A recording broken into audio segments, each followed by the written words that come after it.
જય ભોલેનાથ સીતારામ। જો આપણે ધાણામાં દવા નાખવી છે એટલે દવા આપણે જાતે જ બનાવવાની હોય। આ બનાવવાનું છે અજમાસ્ત્ર, કોઈ મોલો મસી ગળો કોઈ પણ ઝીણી જીવાત હોય એના માટે। દવા હળદર, અજમા અને આ છે હિંગ, ગાંગડા હિંગ। 1 કિલો હળદર છે, 500 ગ્રામ અજમા અને 500 ગ્રામ હિંગ ને 25 લીટર પાણી છે। આપણે 25 લીટરમાં આ વસ્તુ એટલી નાખવાની છે।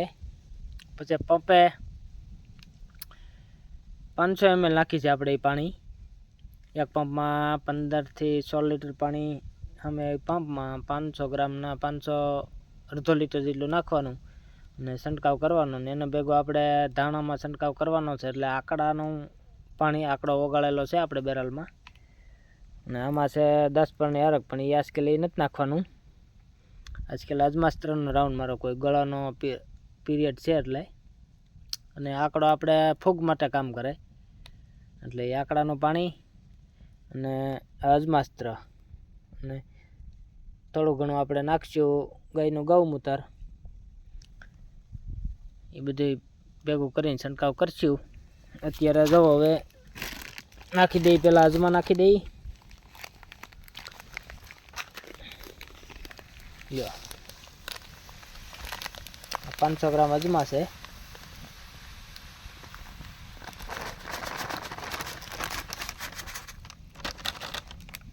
અને આ છે આપણે હળદર। જોઈ લો, હળદર તો શરીરમાં એવડી કામ કરે અને ખેતીમાં એટલી કામ કરે, બે માટે હળદર તો બેસ્ટ। શરીરમાં તમે ખાઓ ને ગરમ પાણીમાં પીવાથી શરદી, ઉધરસ, ઘણા ટાઈપના રોગ મટાડે છે હળદર। હવે લોકો પીવે તો થાય, અત્યારે વાયસ આવે એટલે ન પીવે। ને આપણે આ ગાંગડા હિંગ છે, જોઈ લો, આપણે ગરમ થાય એટલે ઓગળી જાય।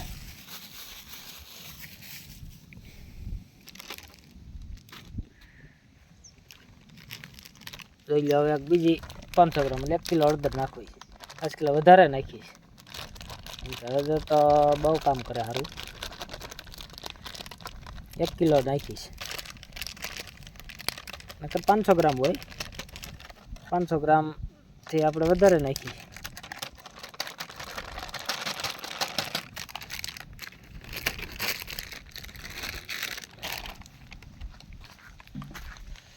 જોઈ લો, સુલે મંગાળો માંડ્યો છે, કાંઈ ઘટે નહીં, મળ્યું છે ઉકળવા પાણી। જુઓ, આપણે લાકડીથી પછી હલાવશું।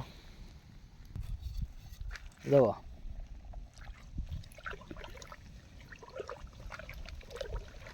બે ત્રણ ઉફાણ આવે એટલે ઓગળી જાય બધું। યા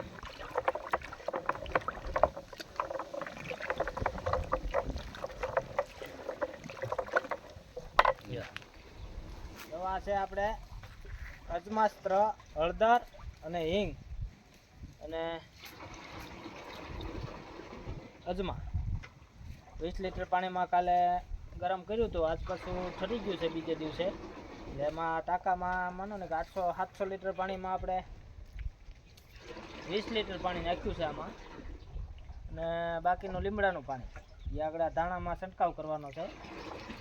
થોડા ખોટી થઈ જાય, નળી ખરાબ થઈ ગઈ ને એમાં ઓલો કાટ આવી ગયો, એટલે પાણી કંઈ ખાસ નીકળતું નહીં। બતાવો તો હળદરનું પાણી, જુઓ છે પીળું, છે ને કાંઈ ઘટે નહીં, દેશી દવા। આપણે ધાણામાં કોઈ ગળો, કોઈ ઝીણી મોટી જીવાય એના માટે નાખ્યું છે। જુઓ,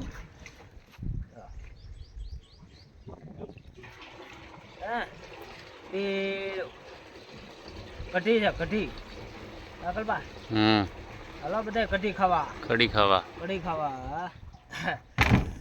એક ટીપો જવા ન દે, મોંઘું બહુ હોય ભાઈ। થઈ ગયો કમ્પ્લેટ। જો આ આપણે આમાં આકડો અને ગૌમૂત્ર જોઈ લો, આપણો ગૌમૂત્ર ને ગાયનું સાણ એટલી વસ્તુ આમાં નાખી હતી એટલે માનો ને કે 4 દિવસ થયા ઓગળી ગયું છે. હવે બહુ બધું પેલું પડ્યું નથી ને અંદર કચરો. ગાળવામાં થોડીક તકલીફ પડે પછી નાખી દે પર, કારણ કે આ કૂસો બધો હોય, ગાયનું સાણ હોય એટલે જડદીને ગવણીમાં હાલે નહીં, એટલે ગાળવામાં થોડીક વાર લાગે. આપણે બધા પ્રાકૃતિક ખેતીમાં બધા દેશી દવાઓ, કોઈ કેમિકલ ન હોય આમાં, આ બધી હાથથી બનાવવાની હોય. દાણામાં મારવા માટે, ઘઉંમાં મારવા માટે નાખી દે, આમાં કશું નહીં દે.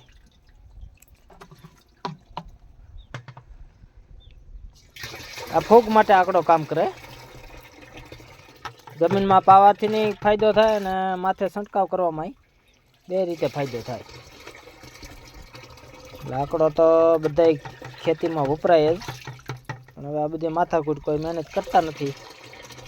બધા ત્યાર ઠેલા આવે ને નાખી દે ખેતરમાં, નીકળતા. આ બધી દેશી દવા નુકસાન ન કરે તમારે કોઈ દી, જમીનને ન નુકસાન કરે અને માણસને ન કરે.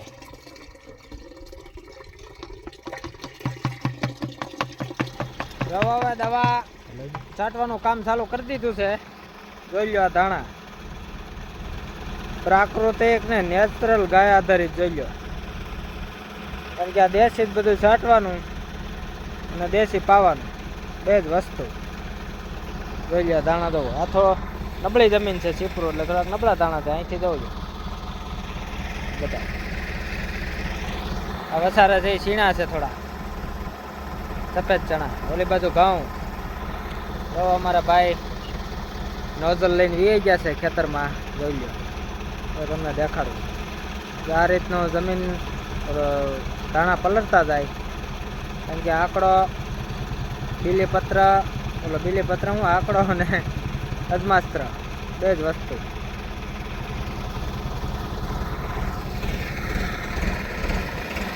જોઈ લો, કારણ કે આ પ્રાકૃતિક દવા રહી ગાય આધારિત બનાવેલી, એટલે માનો નહીં કે થોડીક વધારે નાખવી પડે જમીનમાં. કે કેમિકલ હોય તો ઓછું હોય, એટલે આ વધારે હોય. એટલે આપણે આ ટ્રેક્ટરથી પંપ જ બનાવી લીધો છે. એટલે કેટલો 800 લીટર પાણી છે. જોઈ લો, આ 5.5-6 વીઘા ધાણા છે, એમાં 800 લીટર પાણી જાય. થોડું રખતું જાય, એમ થોડવા પલળતા જાય. કારણ કે આ દવા એવી છે, જમીનમાં જાય તો કામ કરે અને માથે પડે તો કામ કરે, બે બધું કામ કરે. આ એવું કામ, દેશી કામ. એટલે કોઈ ભાઈઓને કોઈ વસ્તુ લેવી હોય ખાવાની, કોઈ પણ વસ્તુ છે, ઘઉં છે, ચણા છે, ધાણા છે, તુવેર છે, આમાં ફોન કરી દો. આમાં નંબર છે આપણે. નેચરલ ગાય આધારિત, ગમે અહીંયા લેપ કરી લેવાની છૂટ, ત્યાં સુધીની જવાબદારી. કારણ કે આપણે નક્કી રાખ્યું છે સાચું ખાવું ને સાચું ખવડાવવું. જ્યાં સુધી મહેનત થાય ત્યાં સુધી, પછી બાંધ 99% તો બંધ તો નહીં જ થાય ગાય માતાની દયાથી, કૃપાથી. એટલે બહુ નહીં વાંધો આવે. હલો બધા મિત્રોને જય ભોલેનાથ ને સીતારામ.